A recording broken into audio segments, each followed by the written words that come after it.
Today when I walked into High-Tech High, it was definitely a different type of atmosphere, different type of traditional school that I'm used to seeing in.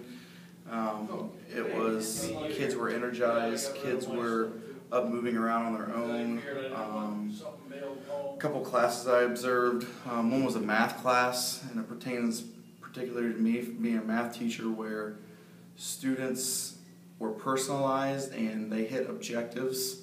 And if you hit an objective of an 85% on a certain standardized test, they got to move on to the next objective. But if not, the teacher gave them stuff to work on again to reach at 85. So it was personalized in that aspect. But also at the same time, they did instruction as a classroom setting also. So they were getting some. We saw a math classroom where the teacher was talking on the board. The whole classroom was talking. Sounded like chaos, but once we paid attention, there was actually students talking about the exact problem. All the other classrooms we saw, everything was project-based. Students were growing, they were engaged, they were talking, they were up doing their own things, they were in charge of different projects, they were working together. It was definitely huge engagement on the student part.